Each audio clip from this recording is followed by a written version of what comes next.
In this tutorial I'll be covering the basics of editing CATMotion. I'm going to start by creating a new character. I'll go to the Helpers menu, drop down the list box to Cat Objects, and click on the Cat Parent button. Here we can see our Cat Rig presets library. I'm going to select the Clown Rig and create it by clicking on the viewport. I can select any part of my character and go to the Motion panel. Here we see the CATMotion layer. This will generate the procedural motion that we'll be playing with.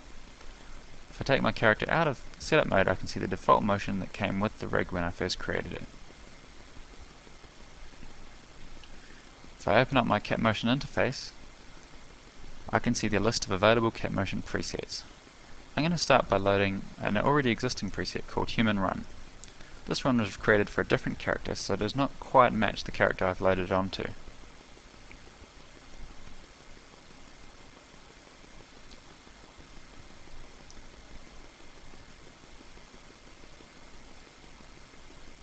On the left hand side of the CATMotion interface, we can see our CATMotion hierarchy. This hierarchy roughly represents the structure of our character. We can see we have rib cages, pelvises and heads, and the bits that are attached to them. One of the basic problems with this run cycle is it's not very clownish. So one thing I'm going to do is adjust the head pitch, which is the nod and flop of the head as he runs along. Firstly, I just need to make more of it.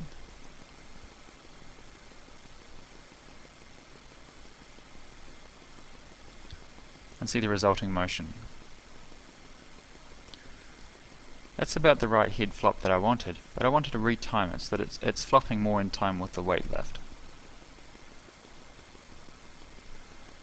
Now the flop of the head is just after the lift of the pelvis, which helps make the head look heavy. I go to the pelvis lift graphs. I want to lift the pelvis up off the ground a little bit more.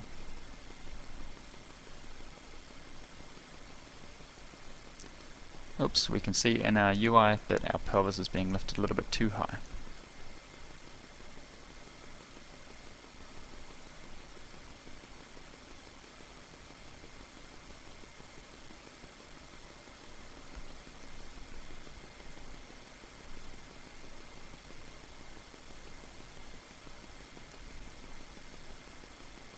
That looks a little bit better now.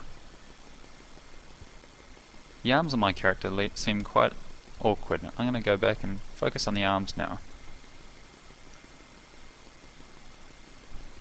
The swing of the arm swings it forwards in the x-axis, and that seems about right.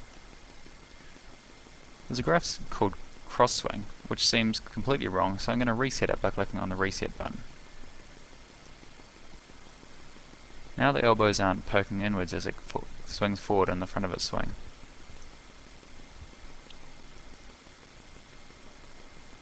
One thing I might look at now is the palms.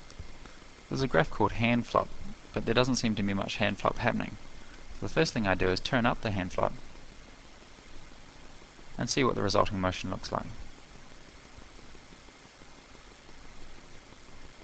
I want the hand flop to really suggest a lot of secondary motion. This run wants to look really floppy. So I adjust the timing of the flop.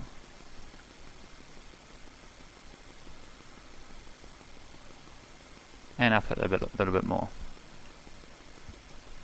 I'll scrub through the timeline now. I can see the hand is flopping forward and backward at the correct times. The values are probably a little bit off, so I will lessen them just to make the hand flop not quite so exaggerated.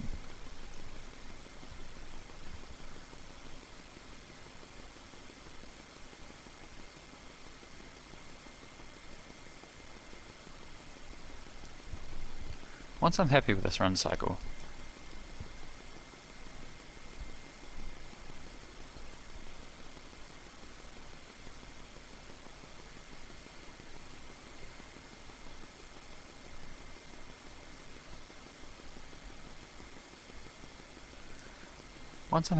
run cycle, I collapse the hierarchy and go back up to the CATMotion presets.